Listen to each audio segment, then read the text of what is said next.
Hello and welcome. My name is Ben. I'm an advisor to Cubee and I operate a brand called On Demand. I'm based in Singapore. And today I'll be sharing what I've learned in my 15 years of 3D printing. What is a good pricing strategy? What is a good way or a better way to price your parts? The reality of 3D printing services, and I'm talking both as a business that uses 3D printers to print or a business that provides 3D printing services, is that the burden is on the service bureau to fill the capacity. By which I mean is that if you are filling your capacity at full volume or at full capacity, you become a profitable business. But if you are not filling that capacity, you're making a loss, right? Because the amortization of the machines are costing you a lot. The manpower that you need to keep on hand to manage these machines, the materials, and so on, create a loss-making business. And the strategy that quite a lot of companies do is that they feel stuck. So they say, well, I'm at a suboptimal capacity. I need to increase my prices to stay alive. And that's a very normal reaction, right? We're not making ends meet. We're struggling to pay for payroll. We're struggling to keep the lights on. We have to increase the prices because for each deal that we make, we'd earn just a little bit more money, and that would be helpful, right? That's a natural reaction for businesses, but that leads to high prices. And with high prices, the client says, well, prices are too high. I will limit my use of 3D printing, right? If the customer sees that the prices are so high that it's prohibitive to buy or to use, then the customer will say, well, I will only use 3D printing when it's absolutely necessary to 3D print, when it's absolutely time critical that I can't subcontract to an overseas factory or to a more traditional factory that takes a bit more time. Because of that, it lowers the usage. Then the service bureau is again stuck in this, well, I've increased my prices, I made a little bit more money, but now I'm stuck again. I'll need to increase my prices again. And that leads to a vicious cycle, a stagnating economy. The idea is that nobody is growing because the prices are too high, the customers are not using because the prices are too high, and there's no um, trigger event that will cause the industry to grow. Where I see the potential, and that's what I always tell to everybody that's in business, is that to unlock the industry, clients need to feel that prices are competitive and predictable. I can depend on 3D printing because I know how much it costs. I can depend on 3D printing because it's a competitive solution to manufacturing compared to CNC, injection molding, or other traditional means of manufacturing. If the customer is able to say that, demand naturally increases, right? If the customer think, oh, it's cost effective, I'll buy and I'll keep buying. Service bureau says, well, I'm always to sell my capacity, so I can offer my services at a cost plus business, as a cost plus value. We'll talk about what cost plus is later on, but the idea is that the service bureau doesn't need to fight or doesn't need to artificially increase their prices to keep the business alive. Therefore, it's competitive. It's even more competitive pricing. The customer is then even more happy with the prices and demand increases. The idea here is that we have a growing economy. And as a business, we want to achieve this scenario. And what the lesson that I always say is that price for the business you know you want, not for the business you have.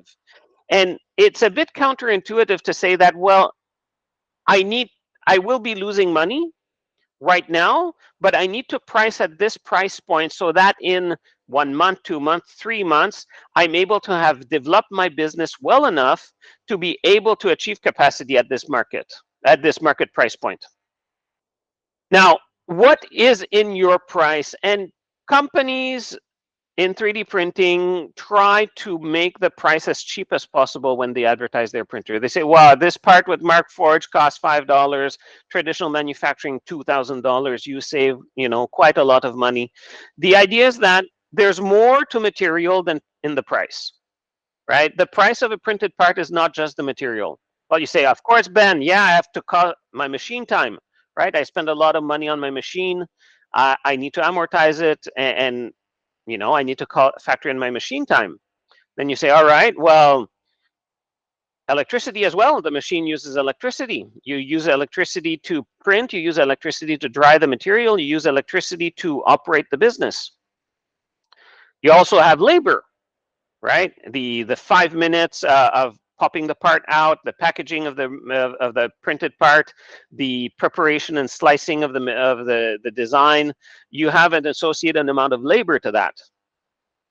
And finally, what I call ancillaries is all the things that cost money, but you don't have a choice. For example, packaging material, or bed adhesive, or the other things that are consumables to your business that must be used in order for you to successfully operate your business. But beyond that, there's also fees. You're receiving money from a credit card provider. You're selling online, and Stripe or Visa, MasterCard, American Express is processing the transaction for you. They take the 3.5%, right? On Cubee, if you're licensing royalty designs, you're paying that 10% royalty fee for designers. There's a lot of fees that only exist if you sell, right? There's also marketing. You need to acquire your customers. You need to tell people that your company exists. You need to invest in marketing. You need to run campaigns. You need to go to trade shows. You need to spend money to make money, and that's marketing. Finally, there's the cost of opportunity. We'll dig a bit, that's a complex one. It's the cost of taking this job to the detriment of the potential job that you could be having. We'll explain that a bit more later on. And then there's the cost of logistics. If you're financing logistics on behalf of your customers, if you're financing as in paying fully for free shipping or partially for subsidized shipping, you want to factor that into your price, and as well as your profit. So you want to figure out how much money is a fair amount of profits to make in order for you to keep the business alive. So we have 10 pricing components here, and there's quite a lot. We'll go into each one of them, but what is very important to know is that there's direct costs. So price line items that are not changing regardless of if you have a print job or if you don't have a job, or if you have a job. These things are still there. You still bought the printer, it's on your workbenches. You still bought the material, it's in your warehouse. You're still paying electricity to keep the lights on. You still have employees or yourself there to operate the business, and you still have prepaid all the ancillaries, the glues and the tapes and the boxes and everything that's there in your warehouse or in your workshop or in your studio, wherever you're operating your business. But the other bottom half is what I call indirect or variable costs. These are costs that only happen if you make a sale, right?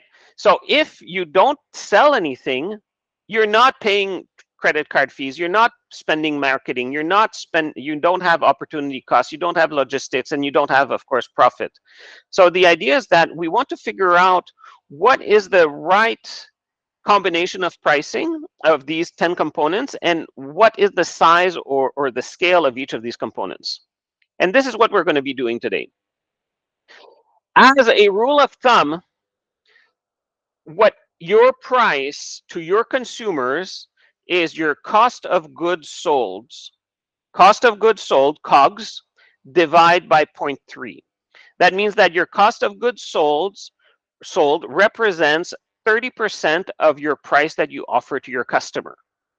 This is the ideal pricing situation. Now, anybody that's worked in retail before will know that you need to have a very handsome profit margin, gross profit margin on your business in order for you to keep the lights on and to keep the doors open for others to join, to come and buy. So you need to have profit margins. 70% margin or gross margin on your cost of your part is a reasonable amount of money to charge your customers for your parts. That gives you the flexibility to also give discounts and to give incentives, as in 2-for-1 and things like that, to your customers without having to lose money. So your business, you're operating in your territory. How do you price your parts, right? Where do you start? Well, we all know the curve of supply and demand, right? That for a certain price point, there's a certain demand. If you increase the price, you lower the demand. If you reduce the price, you increase the demand. And that's quite intuitive when we think about it, when we think about pricing. But it's not really just there's one price for every item on the market. No, there's a kind of a window that is called elastic pricing or elastic demand. And a product that is deemed elastic will proportionately increase in demand with a lower price point. The idea is that the elasticity is, well, if the price is too low, then there's too much competition in the market for this price. Therefore, there will be very little demand for it. Going lower, lower, and lower will not change the demand for that product because there's too much supply on the market. Going too high, if your price is so high that, well, there's only the niche market that you're addressing is able to pay for a variation plus minus 10% of that price point, and no more people are able to pay in that price point, then you're going to have also a fixed demand and elasticity will not be present. Where we want to be focused is on that middle region where you have enough market to keep the lights on at low tide when the prices are high, and when the prices are low, and you have enough customers to pay for high prices when the demand is high. Christmas time, for example, when there's a lot of gifting, you will increase your prices to reduce demand. In summertime, during school holidays, you will reduce your prices to increase demand. And you will be able to do that within a specific area of your price point, and that's the elastic region of your price. And this will be specific to each product, it will be specific to each market, and it will be specific to each customer segment. Now, as a business, I can't tell you what that elasticity bracket is for you. This is something that you will need to understand for yourself as part of your business. Where you're positioning yourself as a business, how much you're investing into brand building, into the brand assets, and so on. And the more you invest in your business, the higher you're able to go in the price bracket. The lower you invest, the more generic your business becomes, the lower in the price bracket you'll be. But the idea is that you will be eventually able to figure out what that green zone is for your business. So let's start with the 10 elements of pricing. So we have materials, and people understand this, right? Oh, I've got this brand, that brand, these brands. They don't cost all the same thing, right? When you print, your printer slicer tells you, oh, this material, this part will cost 52 grams. And that's true. And what I do is I always weigh the part at the end to make sure that my material has the right volumetric row, the right density in my slicer, so that I'm able to calibrate my slicer so that the slicer is accurate in terms of how much does the part actually weigh. But the idea is that you'll have, let's say, polymaker material, which are quite expensive. You'll have the Sunlu material, which are quite cheap. You'll have the super fancy materials that are rainbow or wood or glow in the dark that are even more expensive. But you don't necessarily want to price your parts based on material. Oh, because the customer will say, I want glow in the dark, but glow in the dark is $20 more. I can't afford it. I'll just take green, right? It's not a good customer experience. So the strategy that I've been employing, and that quite a lot of people are employing, is that they're trying to price the cost per gram as the third quartile. So a quartile is like a percent, but it's 4. It's not 100. So if you take the cheapest to the most expensive and you take the 75% price point of that, that means that 75% of your material will be cheaper than that price point. 25% will be more expensive than that price point.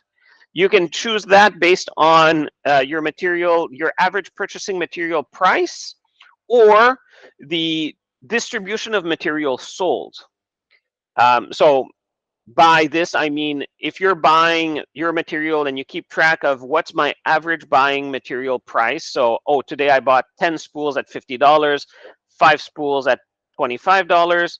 Well, it's actually 28 or $29, sorry, $46 average price point, right?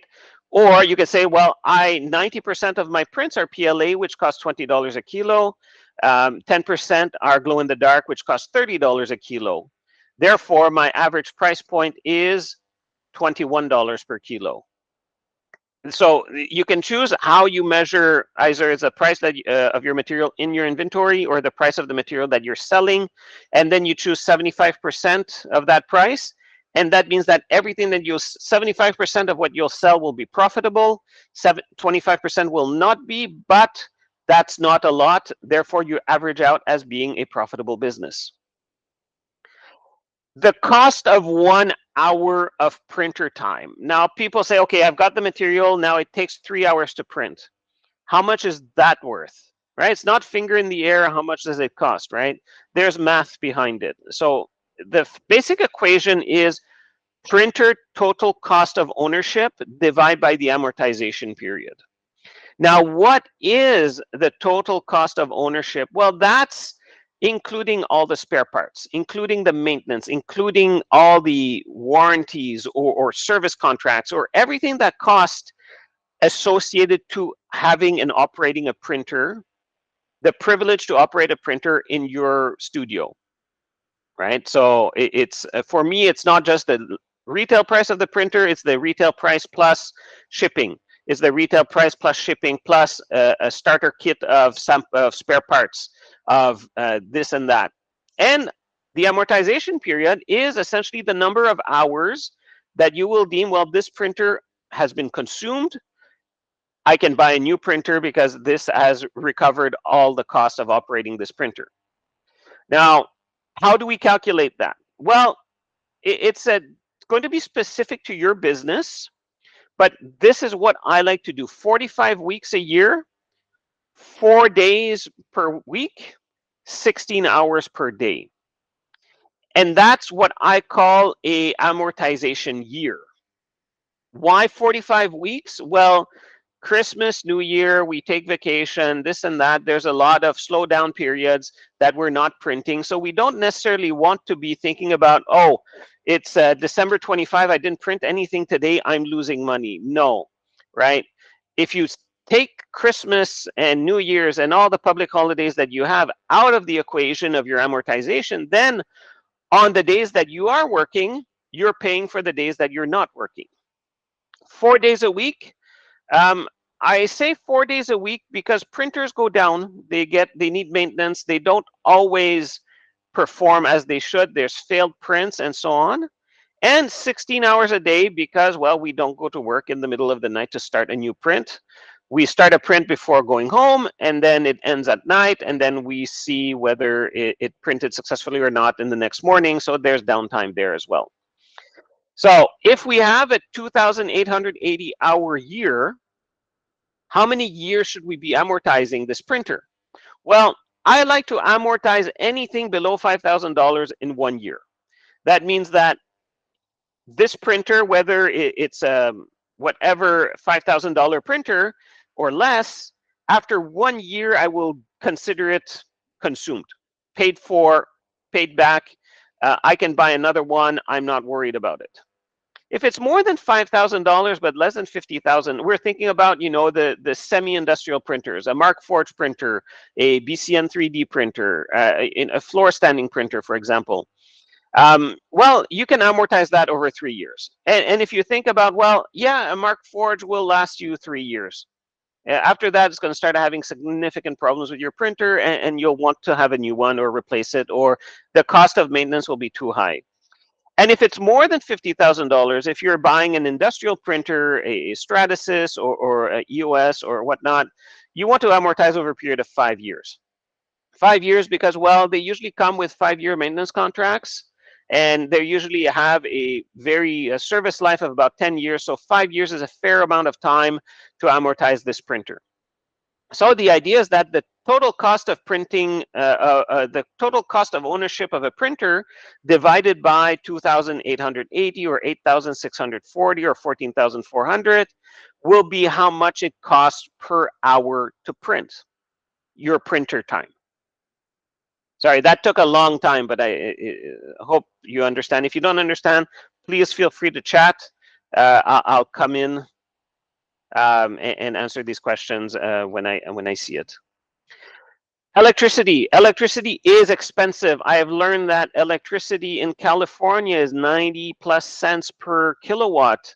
That is not cheap, right? So if your printer is using 350 watts, you're taking 30 cents per hour of printing, right? So if your printer is 350 watts, which is most of the printers are, you have a dryer that might be 60 watt behind that. You've got 0.41 kilowatt hour that you price at the prevailing electricity rate of your distributor, right? Whether you're, whichever you're paying, but you'll see that on your electricity bill.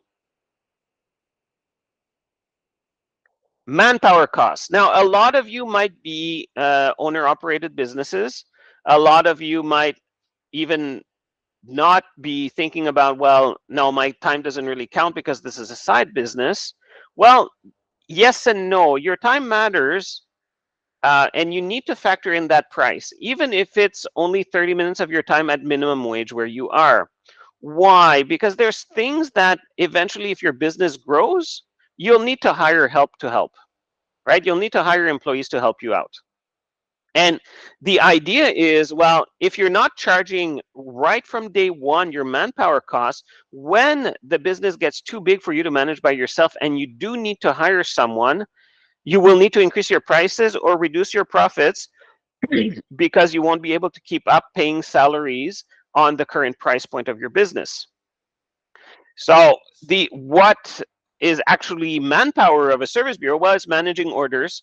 It's receiving the orders and telling your customer, oh, thank you for the order. It's going to be ready in 2 days. Oh, there's a problem with your model. Can you modify this or modify that? There's model preparation. Sometimes there's errors, holes or defects in the STL that you need to fix. You need to slice. You need to set up the machine, whether it's changing the nozzle, loading the material, unloading the material, and so on. Post-processing, removing the support.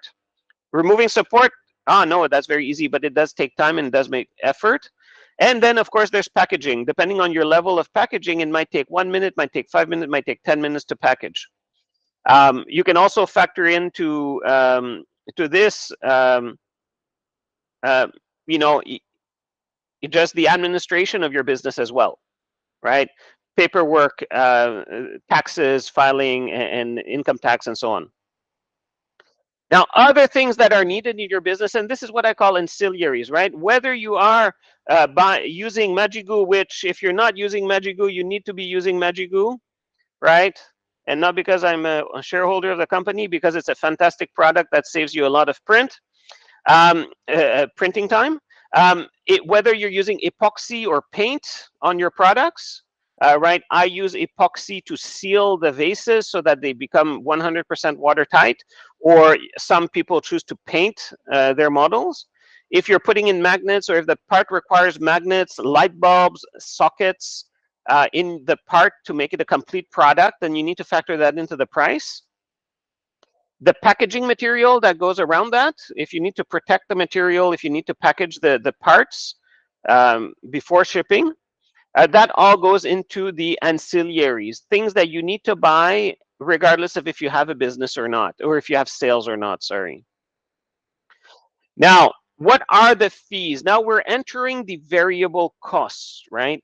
The fees are costs that you see or that you pay only when you have a sale.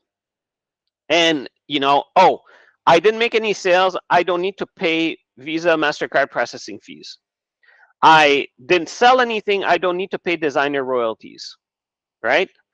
But there's also things that are a Shopify subscription, listing fees.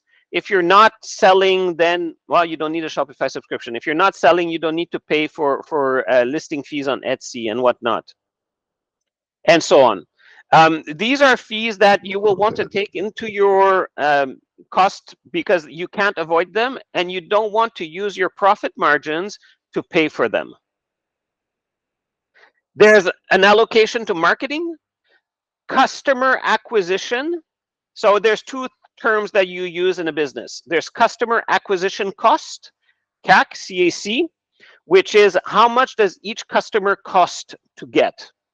So for example, if I'm doing a marketing campaign, I spent $100 on marketing, and that led me to have 3 customers to buy something from this marketing campaign, then my customer acquisition cost was $33, right? The idea is that you want to have a customer acquisition cost as low as possible. The second word that we want to use in marketing is called return on ad spend. That's a performance of your marketing strategy, right? The more return on ad spend, ROAS, is higher, the better your campaigns or your marketing are working. Ultimately, you want to have a return on ad spend of 2 or 3. If you're able to have a return on ad spend that is larger than your revenue, then regardless of the cost of a customer acquisition, you will always be earning money. You just need to spend more on advertising. And that's true for all the businesses, right? Apple knows I spend $1 million on ads, I'll sell 5 million phones. I spend 2 million, I'll sell 10 million phones. So no problem. The more I spend on ads, the more I sell phones. It's a winning equation for us. For us, small business owners, usually you want to allocate 10 to 15% of the price that you sell to go back to where reimbursing your marketing costs. It might not always cover everything, but it is a contributing or if you can say, sponsoring your marketing. Finally, sorry, not finally, the next one is opportunity. That's a bit tricky to understand. I think the easiest way to understand this is surge pricing on Uber. For Uber, if the price is low all the time, they will lose money when demand is high.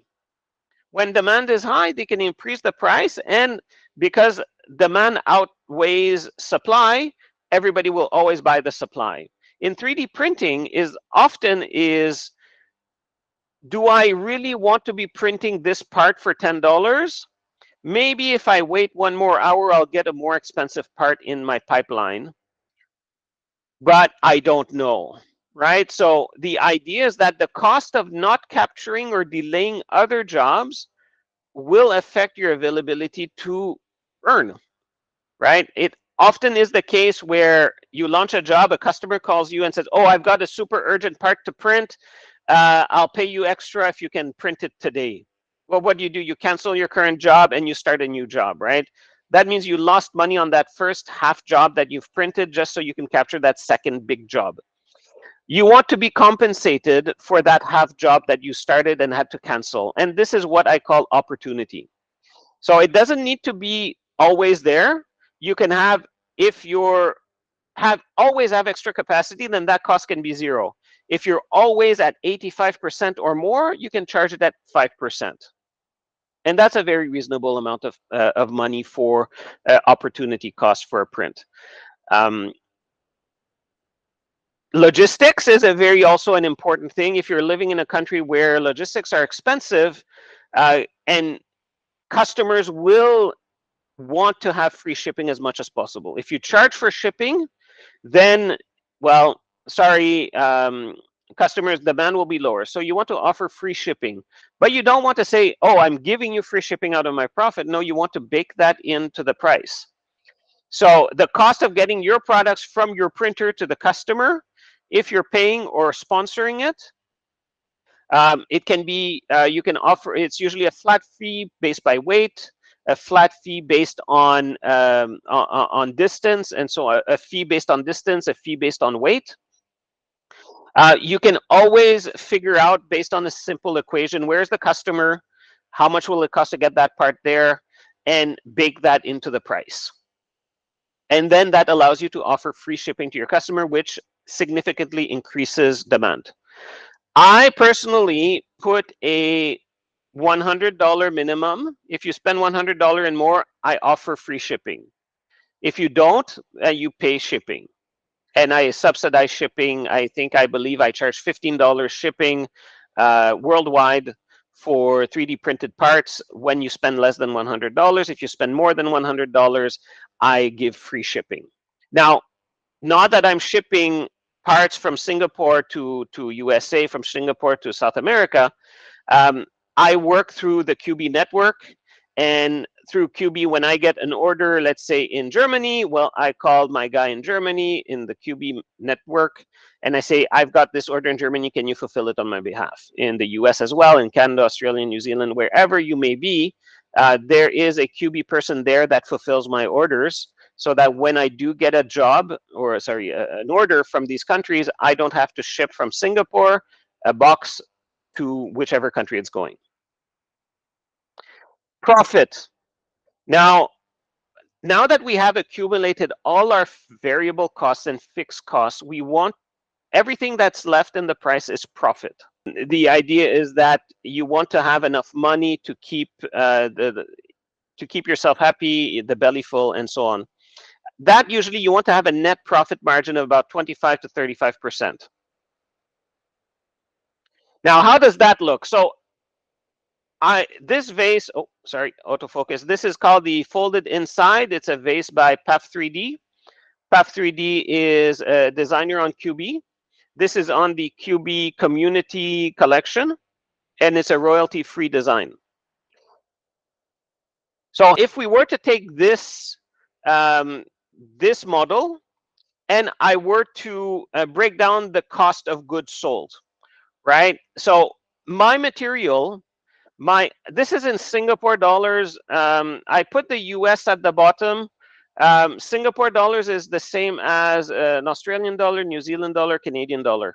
And it's about 30% more less than a US dollar. But the number don't really matter. It's just for scale. I pay, my most expensive material is $26.44 per kilo, and my least expensive material is $12.45. Right, so therefore my third quartile is going to be at $19.72 per kilo. If my vase is 172 grams, then this is $3.39 of material. Right, simple enough. My machine. So I use a P1P for delivering Cubee parts. I also use a Drywise. A Drywise is my filament dryer, so that my filament is always perfectly dry. Every hour of printing is 1 hour 20 cents cost. So this prints at the highest resolution in 13.3 hours, and that means it's $16, $15.96 of machine time. Electricity. Well, both my dryer and my printer takes 350 watts. A kilowatt in Singapore is 32.6 cents. So 13.3 hours at 32.6 cents comes down to $9.66. Now, because I'm pre-drying for 1 hour, my dryer operates for 1 hour more than my printer. Therefore, I broke down that price and giving only the full capacity for that first hour of printing. My labor, now this is where you want to say, oh, how much is the realistic price of hiring a person in my territory to pay for them to do this job, right? $25 an hour seems like a reasonable amount of money. And if we say allocate every print takes 30 minutes of manpower, then we're looking at $12.50 for setting up this job. Ancillaries, so I use, of course, Magigoo on my print surface so that the print stay perfectly flat during the print. And I use a resin epoxy coating inside so that my vases are watertight and the customer does not have any leaks down the road. I put a budget of $2.50. I'm lazy and I don't always count. So I'll be just putting $2.50 for all my prints, regardless of if it's a big vase or a small vase. If it's not a vase, then I will not be putting the resin price in there.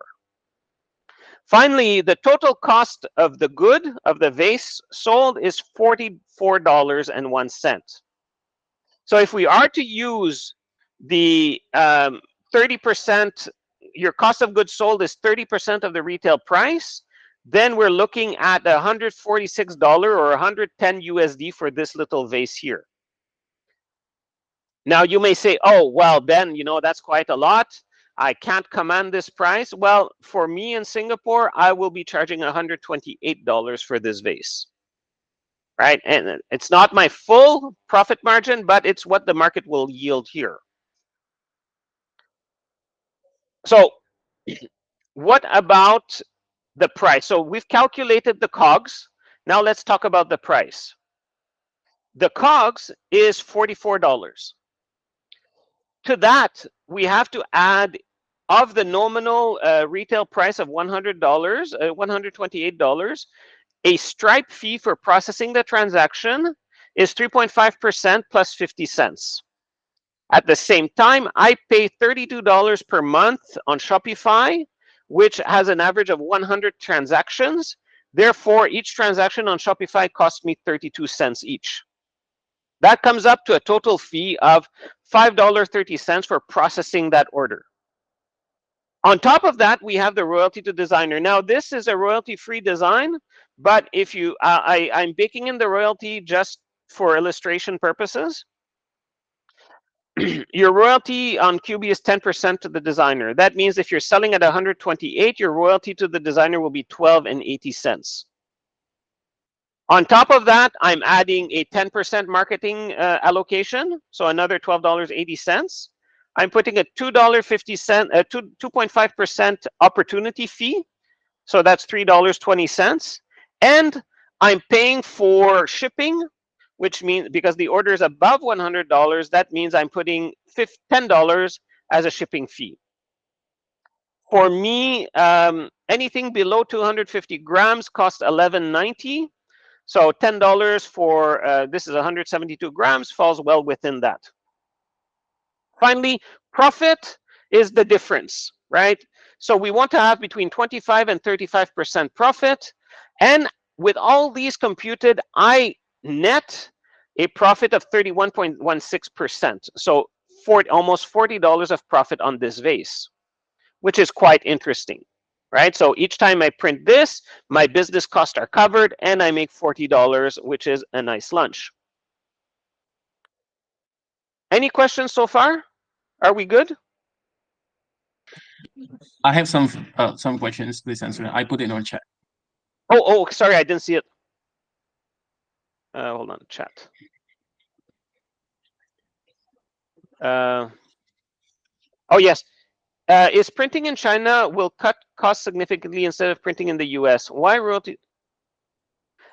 Okay, the printing cost in China is cheaper than in the US for a few reasons, right? One is that materials are cheaper in China because they're made in China and only shipped from China to China. The machines are made in China and shipped from China to China, and the manpower in China is cheaper. So the idea is that the cost of operating in China, so the materials costs are cheaper, the machine time is cheaper, and the electricity is cheaper, and the labor is cheaper. Right, so everything is cheaper in China simply because the printers we buy are made in China. The materials we buy are made in China. So they don't need to ship overseas to get to these customers, to the manufacturers to then turn around and charge. So my price, 26.44, is including the shipping to get it to my door.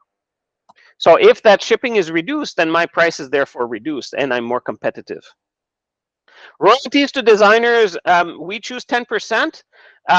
We believe in creating a fair opportunity. At Cubee, we believe in creating a fair opportunity for designers. And we feel that 10% is a fair royalty to pay a designer for their work. What we want to create is we want to create an opportunity for designers to create a successful brand, a successful business for themselves. And we want to help them live, right? So by offering 10%, we feel it's a fair amount that is keeps them interested in selling on in designing for Cubee and creating new designs. If we are to lower this margin, the cost of opportunity will be too high for them, and they will simply not choose to offer commercial licenses for their products. Now, a lot of people say, well, you know, I do B2C. I have my own store, my own Etsy shop, my own retail shop, but I also do B2B, right? So I sell by proxy through other stores. So I go to, let's say, a store that sells furniture or home decor, and I say, I've got these beautiful vases, I've got these beautiful lamps. Could I feature them on consignment in your store? Or would you like to buy 50 units to sell in your store? And they will be very happy to say yes, right? Especially if it's on consignment. But they will ask you, what is my commission on that transaction, right? Every time I sell a vase on your behalf, what do I get? When I buy 50, what do I get? The idea is you will want to offer an incentive for these vendors to sell on your behalf. And that incentive will usually be between 20 and 30%. It's not a high incentive. If you're thinking about, if you're a business that also sell 3D printers, you'll know that, let's say Creality offers 50%, Intempsys offers 50%. 50% is a very handsome margin, but I feel that 30% is a fair subsidy for a product that is made on demand, that has all the benefits, sustainability, and all the value that comes with 3D printing. I say 20 to 30%. Normally, what I will offer 20% to consignment resellers or vendors that sell on consignment, 30% that to vendors that sell products that they've purchased for me in wholesale. So if we take that 30% and we reduce it, so that 128 becomes $90. And you'll say, Ben, well, why would I be selling at $40 cheaper, right? Well, when you sell through a third party, when you sell through wholesale or through a reseller or to a retailer, sorry, you're not the one spending marketing for that transaction. They are. You're not, you have no more opportunity, right? The orders will come in, you'll be able to plan them. Your fees will be reduced because they are paying the transaction cost. They are paying the credit card fees. And of course, because you're selling at a lower price point from 128 to $90, your royalties will also be reduced. So it's not, you're paying the designer $9 instead of 12.8. So how does that look? And you'll say, Ben, well, my profit margin was $40 on retail. Now you're telling me to reduce it by $40. I won't be profitable anymore, right? So what does that look like? That when you do end up reducing all these costs from your computation of your price, you're removing the marketing, reducing the opportunity, reducing the fees, reducing the royalty, you still end up making a healthy 30% margin as well. So the idea is that when you are wholesaling, because you are discounting certain operational costs, you're still able to maintain your profit margins in percentages. Now, the idea is that the percentage is 30%, which is the same as the percentage that you would be selling in retail, but you'll say, Ben, I'm making 30% of 90, not 30% of 130. That percentage is smaller to you. Yes, but generally when you are selling through retail, you are tapping into an increased scale. That means you will be selling more than you normally would. Therefore, you will be making on volume, not on transaction. And this is my last slide. Thank you so much for listening. Let's open the floor up for questions. Before you log off, do note that our next meeting is Monday, May 6th, 8 p.m. Central European Time, where we'll meet Fabrizio, or the designer behind Collecticraft. Collecticraft is the maker of the Medito figurines and the Nobody figurines, which are quite popular right now. Questions, comment, feedback? The floor is yours.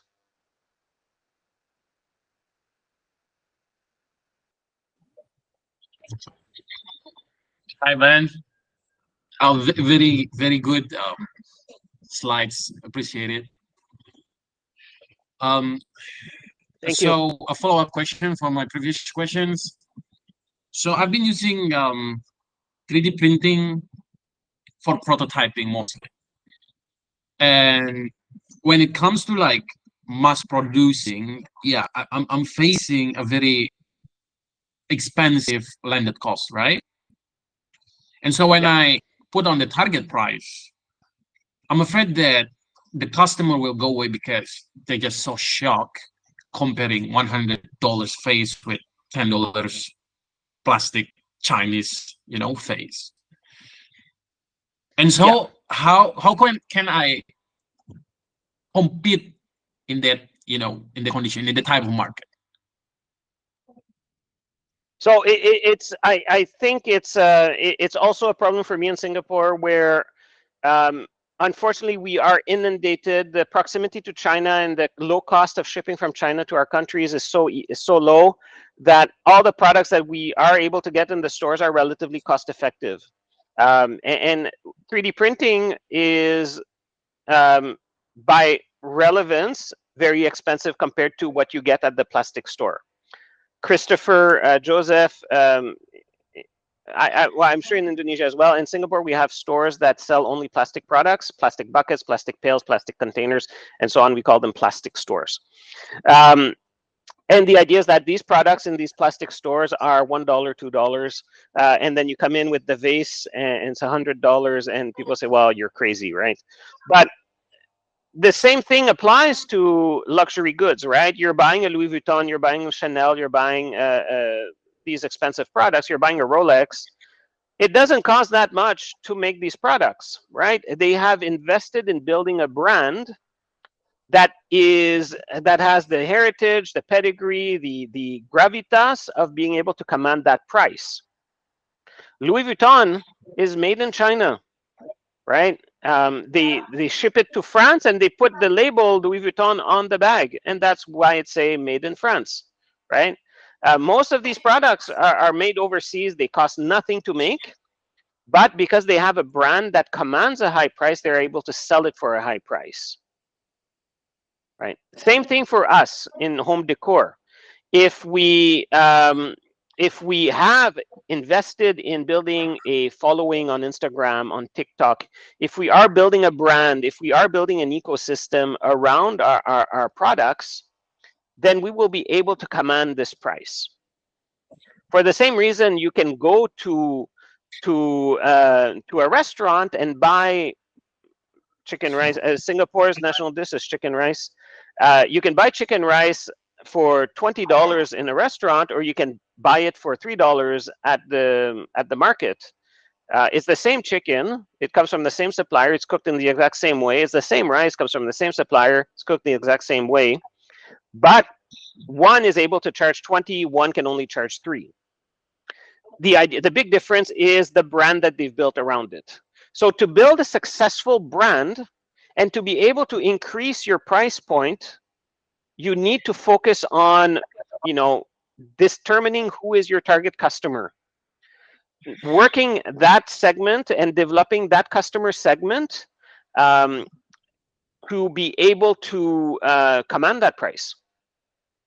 So for me, my customer persona is university educated, professional jobs, has lived abroad or is an expatriate in Singapore. And these people have a high disposable income. I don't advertise my products when I choose my marketing campaign personas, to people that don't have the money that can pay for my products, right? It sounds evil to say that, but I target my customers and my campaigns to people with the money, or at least the perceived money, that can pay for my products. And if I'm able to develop the sales assets, the photos, the videos, the Instagram and TikTok for it, then I will be able to get that price. So in terms of that, is 3D printing product to the customer, is it gonna be always made to order instead of stocking 50 and then retail it? It depends. So a lot of people, so if you, for example, in the Cubee Discord, there's a guy called Mark. Chris, I think you might know Mark. He's from your part of the woods. Um, what he does, his business, he specializes in a very specific catalog, and what he does, he only offers 4 colors, and what he does is pre-prints. So he pre-prints, I believe, a certain amount of vases, and then when he gets an order, he fulfills from his stock. He also, his business is, he does a lot of wholesales. And what he does is that he negotiates contracts with stores and say, oh, you want to buy 50, but when do you need them? Do you need them right now, all 50, or do you need 10 a month for the next 5 months? Sorry, 10 a month for the next 5 months. And then he's able to plan smaller portions of printing when his capacity allows it. So to optimize the production.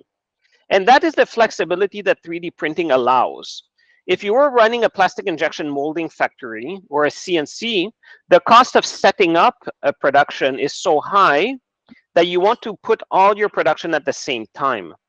But if a customer is asking you for 50 units, it's easy to ask them, do you need 50 now? Some of them will say, yes, I'm planning a wedding. I want to have 50 vases as my centerpieces on my table. Okay, fair enough, we'll print now.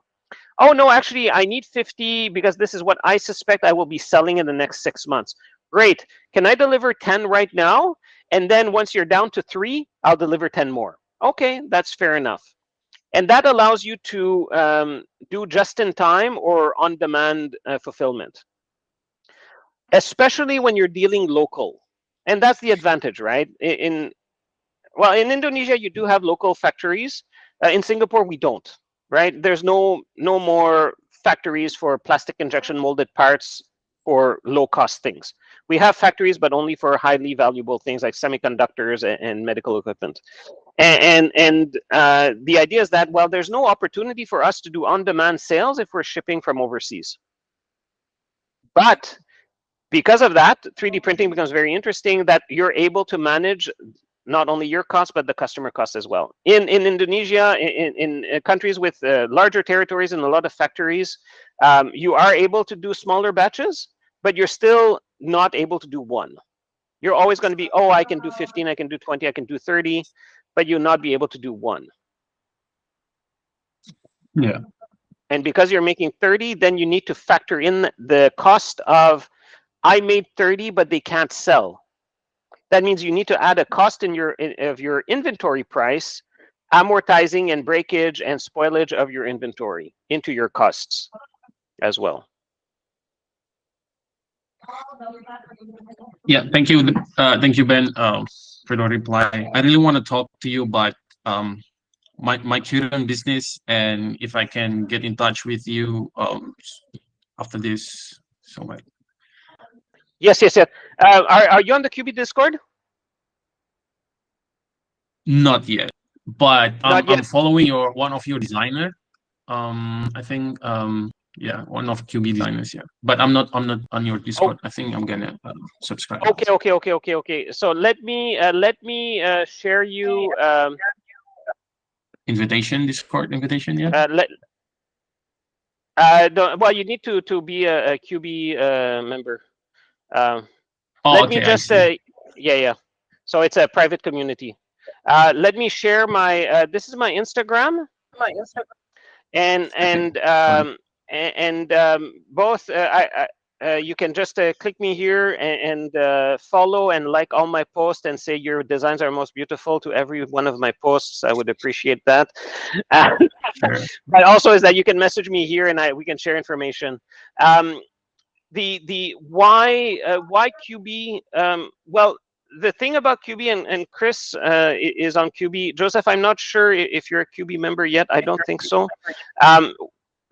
What Cubee is a community of businesses that use 3D printing as their way to generate business, right? So, for example, you want to start a side hustle, you want to start a small business, you need help.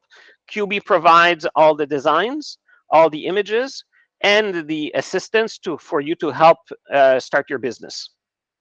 And this webinar is part of a boot camp or an incubator that we run every 4 months, where we take 10 participants from the community and we focus on building their business and helping them grow their business. And this is an exciting opportunity to grow your business. The target earning that a customer can achieve with Cubee, depending on their market, can be quite sizable, and many of our users are that's their only job. So we're quite pleased that the designs on Cubee are so interesting that customers or our members are making a living out of it. And because they're making a living out of it, our designers, our 20 plus designers, are also earning a living out of it. So it's a very good community to be part of, and it's cost effective as well.